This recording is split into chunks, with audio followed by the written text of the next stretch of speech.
안녕하십니까. 현대해상 담보대출 매니저 백만기입니다. 오늘은 2021년 7월 현재 기준으로 조정 대상 지역의 80% 대출에 대해서 여러분들과 함께 알아보도록 하겠습니다. 조정 대상 지역의 80% 대출은요, 서민 실수요 대출과 MI 대출 이렇게 세 가지가 함께 복합적으로 연관이 되어 있는데요. 이 세 가지 항목으로 차트를 구성해서 여러분들과 함께 정리해 보도록 하겠습니다. 2021년 7월 1일자로 규정들이 변경이 되었기 때문에 그 이전에 제작된 영상들에 대해서는 무시하시고 이 영상을 기준으로 정리를 해 놓으시면 여러분들께 많은 도움이 될 것으로 믿고 있습니다. 조정 대상 지역의 80% 대출에 대해서 먼저 그 구조를 분석을 해 보게 되면, 조정 대상 지역의 80% 대출은 먼저 서민 실수요자 대출 70% 플러스 여기에 MI 대출 10%를 합해서 총 80%로 진행하는 대출을 일컬어서 조정 대상 지역의 80% 대출이다, 이렇게 정리를 해 놓으시면 되겠습니다. 조정 대상 지역의 서민 실수요 대출 요건을 먼저 알아보도록 하겠는데요. 저번과 마찬가지로 무주택자여야 하고요.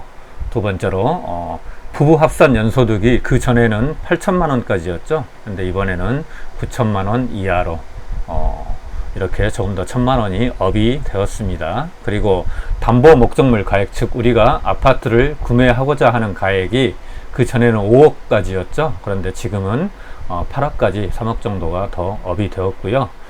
그러나 8억에 대해서 무조건 70%를 적용해 주는 건 아니고요. 5억 이하분에 대해서는 70%, 5억 초과분에 대해서는 60%를 적용해서 그 담보 목적물의 최대 대출 한도, 즉 LTV를 산정하게 되어 있습니다. 그런데 여기서 중요한 거는 4번 대출금 최대 한도 4억이라는 부분인데요. 정말 이 부분이 조금은 아쉬운 항목이라 하겠습니다. 서민 실수요자 대출에서 3번과 같은 공식으로 계산을 해서 5억 이상의 한도가 나온다 하더라도 대출금의 최대 한도는 4억이다.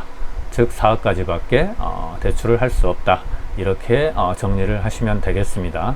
그리고 다섯 번째로 상환 능력 값인 DTI는 60%로 적용이 된다. 이렇게 정리를 해 놓으시면 되겠습니다. 이제는 조정 대상 지역의 80% 대출을 한번 살펴보도록 하겠습니다. 담보 목적물이 예를 들어서 조정 대상 지역의 5억인 우리가 아파트를 구매한다라고 예시를 해볼 때, 서민 실수요자 대출 70%를 적용하면 75, 35 해서 대출 금액의 3억 5천만 원까지가 LTV 한도로 나오고요. 여기에 앞서 살펴본 바와 같이 MI 대출 10%를 적용해서 80%를 적용하게 되면 대출 금액은 58에 40 해서 대출 금액의 4억으로 진행이 되게 되겠습니다. 대출 금액이 4억이므로 서민 실수요자 대출을 포함해서 최대 한도인 4억을 초과하지 않으므로 이렇게 진행이 가능하다, 이렇게 정리를 하시면 되겠습니다. 다음은 최대 한도가 4억이 넘어버리는 초과 물건을 우리가 구매를 할 때 MI 대출과의 또 서민 실수요 대출과의 연관성을 분석해 보도록 하겠습니다. 서민 실수요자 대출은 앞에서 살펴본 바와 같이 최대 한도가 4억이므로 최대 한도가 4억 초과인 물건인 경우에는 서민 실수요자 대출을 적용하지 않고, 즉 버려버리고 순수하게 MI 대출로만 적용을 하는 게 좀 더 한도가 많이 발생을 하게 됩니다. 즉 서민 실수요자 대출 70%와 MI 대출 70% 중에 두 개 중에 택일 하여서 진행하게 되는데요. 이 중에서 나에게 유리한 방식이 어떤 방식인지를 선택해서 진행하시게 되면 되겠습니다.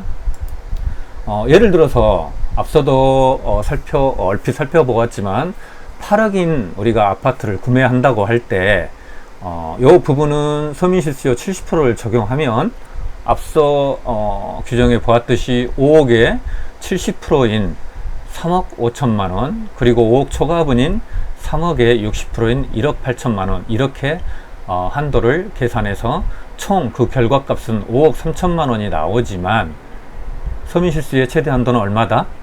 4억이므로 5억 3천이 아니고 4억까지만 대출이 가능하게 됩니다. 그래서 이런 경우에는 서민실수요 대출을 플러스 MI 대출 이렇게 적용을 할 수가 없고요. 이 부분은 버려버리고 MI 대출 70%만 적용했을 때 8억의 70%는 7, 8에 56 해서 5억 6천만 원을 대출하실 수가 있습니다. 무려 1억 6천만 원의 차이가 나는 것을 살펴볼 수가 있죠. 이와 같이 두 개 중에 여러분들께서 필요하신 유리한 부분으로 8억이 즉 그 4억이 총 대출 한도가 4억이 넘는 대출 목적물인 경우에는 선택하셔서 진행을 하시면 될 것 같습니다. 그러면 MI 대출 요건에 대해서 살펴보도록 하겠습니다. MI 대출 요건은요, 첫 번째로 예전과 똑같이 무주택자이셔야 되고요. 전용 면적이 120제곱미터 이하까지만 가능하십니다. 그리고 아파트 구매 자금만 가능하시고요. 생활자금이나 또 주택, 오피스텔은 MI 대출 요건에 해당하지 않습니다. 그리고 연령은 만 20세부터 70세까지를 대상으로 해서 가능하시고요. KB 시세하고 실구매 가격 중에 낮은 금액을 기준으로 해서 적용을 하게 됩니다. KB 시세보다 일반적으로 실구매 가격이 낮은 경우는 거의 없기 때문에 현실적으로 KB 시세 기준이다 이렇게 정리를 해 놓으시면 될 것 같습니다. 그리고 조정 대상 지역과 비규제 지역에 물건만 가능하고요. 투기 지역, 투기 과열 지구는 MI 대출이 되지 않습니다. 조정 대상 지역의 80% MI 대출에 대해서 다시 한번 정리를 해 보시면, 첫 번째로 담보 목적물이 결론적으로 5억까지는 서민실수요의 MI 대출을 콜라보해서 총 80%로 진행을 하시는 게 유리하시고요. 두 번째로 담보 목적물이 5억이 넘어가는 그런 계약건들은 MI 대출을 단독으로 70%를 진행하거나 서민실수요 70%로 대출 진행이 가능한 형태로 두 개 중에 하나 선택을 하시면 되지만, 서민실수요 70% 대출은 최대 한도 4억을 넘지 못하니까 좀 더 많은 대출 금액이 필요할 때는 서민실수요 대출을 버려버리고 MI 대출로 진행을 했을 때 좀 더 많은 대출금을 우리가 함께 진행해서 원하는 목적을 이룰 수 있다, 이렇게 정리를 하시면 될 것 같습니다. 저는 현대해상 론매니저 백만기고요. 정말 요즘 7월달 너무 덥고, 그리고 코로나가 또다시 지금 창궐해서 어려운 여름입니다. 하지만 늘 건강하시고, 또 언젠가 이 부분을 이겨내면 좀 더 코로나도 없어지고 우리가 일상을 찾는 좋은 시절이 다시 돌아올 거라 믿어 의심치 않습니다. 더 궁금하신 점은 아래 번호로 전화를 주시면 여러분들께 충실하게 답변해 드리도록 하겠습니다. 고맙습니다. 건강하십시오.